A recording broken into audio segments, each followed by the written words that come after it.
মানুষ সবচেয়ে বেশি ভয় পায় কাকে জানেন? অন্ধকারকে নয়, অন্ধকারের ভেতরে লুকিয়ে থাকা অজানা বিষয়টিকে। কল্পনা করুন, ভর দুপুরে আপনার স্কুলের এমন একটা করিডর দিয়ে আপনি হাঁটছেন যেখানে কেউ যায় না। হঠাৎ শুনলেন আপনার ঠিক ঘাড়ের পেছনে কেউ একজন ভারী নিঃশ্বাস ফেলছে, আর ঘাড় ঘোরাতেই দোস্ত তাড়াতাড়ি আয়। দোস্ত তাড়াতাড়ি আয়, ওইটা আমাকে পিটাইতাছে। রনিত, রনিত কই গেলি? ওরে আল্লাহ, আমারে বাঁচা।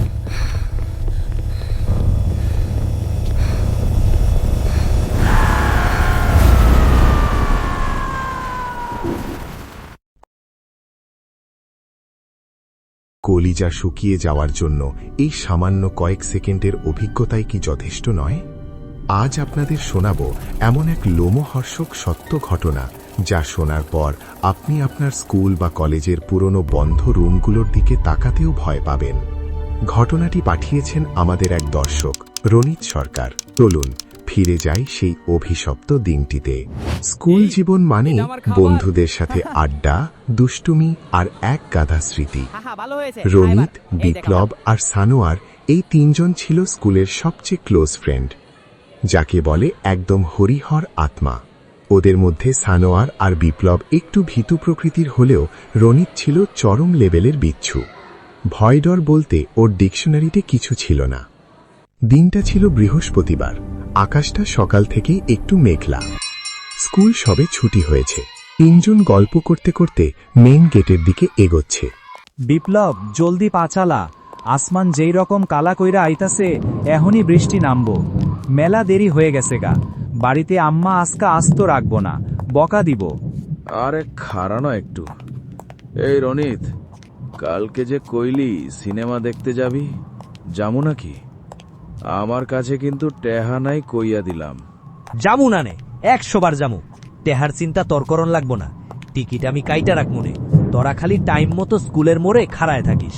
তিন বন্ধু যখন হাসাহাসি করে এগোচ্ছে, হঠাৎ কোথা থেকে যেন একটা দলা পাকানো কাগজ এসে সোজা সানোয়ারের গায়ের ওপর পড়ল।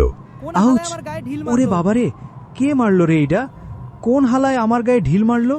কই, আশেপাশে তো কেউ নাই দোস্ত। এইটা কি, দলা পাকানো কাগজ? খুলতো দেহি কোন পোলানে খাজলামি করতেছে আমাগো লগে। আজকা ওরে পাইলে আমি আস্ত রাখবো না।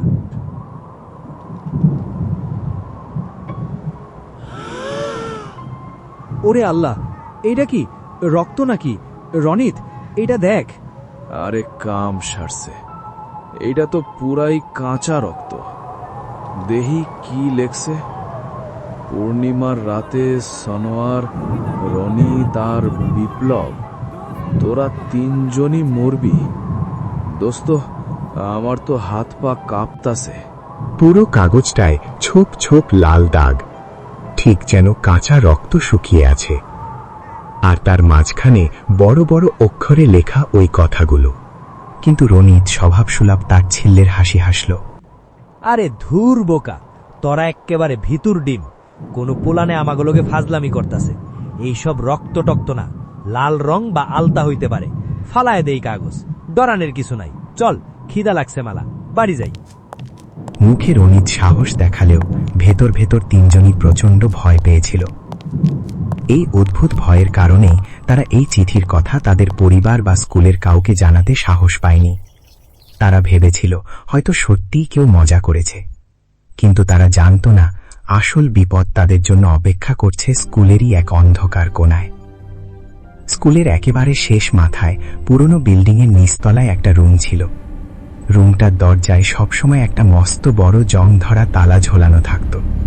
স্যার ম্যাডাম থেকে শুরু করে পিয়ন কেউ ওই রুমের আশেপাশে যেত না। সবার মুখে একটাই কথা, ওদিকে যাওয়া নিষেধ। চিঠি পাওয়ার ঠিক 3 দিন পরের কথা।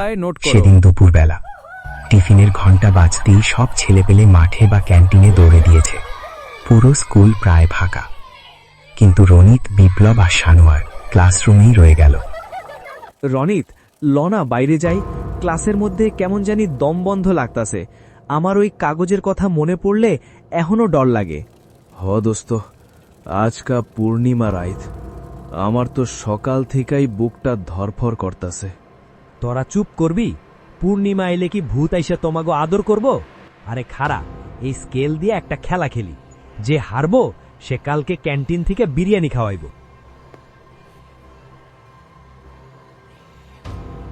রনিত একটা বড় লোহার স্কেল নিয়ে বেঞ্চের উপর ছুঁড়ে ছুঁড়ে খেলছিল। খেলতে খেলতে হঠাৎ সানোয়ারের হাত ফসকে স্কেলটা স্লাইড করে সোজা চলে গেল ক্লাসের বাইরে, আর ঘষতে ঘষতে গিয়ে থামল ঠিক সেই নিষিদ্ধ বন্ধ রুমটার দরজার ঠিক সামনে। সর্বনাশ হইছে। দোস্ত, আমারে মাফ কর, আমি ওই স্কেল আনতে পারুম না। তুই তো জানিস ওই রুমের ব্যাপারে সবাই কি বলে। হ ভাই, আমারও কেমন যেন গা ছমছম করতেছে। থাক, স্কেলের দরকার নাই আমাগো, চল এইখান থেকে ভাগি। তোরা না এক একটা আস্ত গাধা, ওই রুম কি আমাগো খায়া ফেলবো নাকি? তোরাই ভর দুপুরে ভূতের ভয় পাস? খাড়া, আমি এক্ষুনি লই আইতাছি, তোরা দেখ আমি কি করি। বুক ফুলিয়ে রনিত সেই রুমের দিকে এগিয়ে গেল, কিন্তু রুমের সামনে যেতেই রনিতের মনে হল বাতাসটা যেন হঠাৎ করে খুব ভারী আর ঠান্ডা হয়ে গেছে। চারপাশের দিনের আলোও যেন ওই জায়গাটাতে এসে একটু ম্লান হয়ে গেছে। রনিত, যাস না দোস্ত, কথা শোন, ফিরায়। আরে তোরা চুপ করবি? খালি চিল্লাইতাছিস কেন? এই তো কাছে এসে পড়ছি। হে আল্লাহ, এই রুমের তালা তো খোলা। রনিত খেয়াল করল জং ধরা সেই বড় তালাটা আজ দরজায় ঝোলানো নেই। দরজাটা সামান্য একটু হাঁ করে খোলা, আর স্কেলটা দরজার ভাগ গলে একটু ভেতরের দিকে ঢুকে আছে। এত গন্ধ কে এইখানে? মরা ইঁদুর পয়চা রইছে নাকি? পচা কিছুর গন্ধ আইতাছে। রনিত স্কেলটা নেওয়ার জন্য নিচু হল। হাতটা দরজার ভাগ দিয়ে ভেতরে ঢোকানোর সাথে সাথেই ওর মনে হল ওর পুরো শরীর যেন বরফ হয়ে আসছে।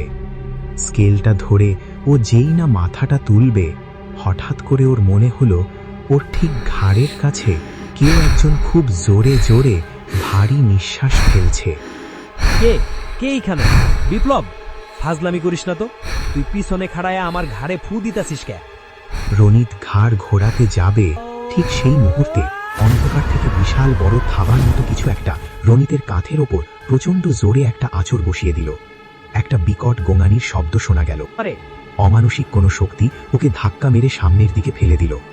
মুখ থুবড়ে ফ্লোরে পড়ার সাথে সাথেই রনিতের চোখের সামনে সব অন্ধকার হয়ে গেল। দূর থেকে বিপ্লব আর সানোয়ার দৌড়ে আসে, কিন্তু তারা দেখে রনিত মেঝেতে অজ্ঞান হয়ে পড়ে আছে, আর রুমের দরজাটা ধড়াম করে একা একাই বন্ধ হয়ে গেল। বিপ্লব আর সানোয়ারের চিৎকারে স্কুলের টিচাররা দৌড়ে আসে। রনিতকে উদ্ধার করে যখন বাড়িতে নিয়ে যাওয়া হয়, ওর গায়ে তখন প্রচণ্ড জ্বর। জ্বরের ঘোরে ও শুধু প্রলাপ বকছিল। অবস্থা বেগতিক দেখে ওকে সাথে সাথে হাসপাতালে ভর্তি করা হয়।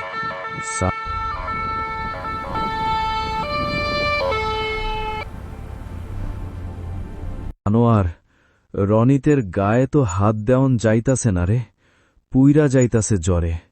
ডাক্তার সাহেব কইছে ওর কাঁধে নাকি বড় কোনো জানোয়ারের কামড় বা আঁচড়ের দাগ। এইটা কেমনে সম্ভব? ওই রক্তমাখা চিঠিটা কি তাইলে সত্যি আসিল? পূর্ণিমা তো আজকাই রাইতে, আমাগো কি কিছু হইব রে দোস্ত? ছেলের এই অবস্থা দেখে রনিতের বাবা মা প্রায় পাগল হয়ে গেলেন। তারা সোজা স্কুলে গিয়ে হেডমাস্টারকে চেপে ধরলেন। স্যার, আমার পোলাটারে কি ভূতে ধরছে? আমার ছেলেটা একদম সুস্থ ছিল। আপনারা ওই রুমটা কেন খুলে রাখছিলেন? ওইখানে কি এমন আছে যে আমার ছেলেরা যে এই অবস্থা? সত্যি কথাটা আমাদের এখনই বলতে হবে। প্রচণ্ড চাপের মুখে পড়ে স্কুলের পুরনো হেডমাস্টার বাধ্য হলেন সেই নিষিদ্ধ রুমের পেছনের ভয়ঙ্কর সত্যটা তুলে ধরতে। বসেন রনিতের বাবা, সত্যটা আসলে অনেক ভয়ঙ্কর। 20 বছর আগের কথা। আমাদের স্কুলে তখন কাশেম নামের এক দারোয়ানের বাবা কাজ করত। লোকটা ছিল অসম্ভব বদমেজাজি। কাউকেই সে দুচোখে দেখতে পারত না, কিন্তু তার একটা কালো রঙের বিশাল ল্যাব্রাডর কুকুর ছিল। ওই দারোয়ান আর তার কুকুর দুজনেই থাকত স্কুলের ওই কোণার রুমটাতে। কিন্তু হঠাৎ একদিন সকালে এসে দেখি রুমটা ভেতর থেকে বন্ধ। দরজা ভেঙে দেখা যায় দারোয়ান আর ওই কালো কুকুরটা পাশাপাশি মরে পড়ে আছে। তাদের শরীরে কোনো আঘাতের চিহ্ন ছিল না, কিন্তু যে রাতে তারা মারা গিয়েছিল সেই রাতটা ছিল একটা পূর্ণিমার রাত। স্যার, রনিতের কাঁধে যে আঁচড়, ওইটা কি ওই কুকুরের?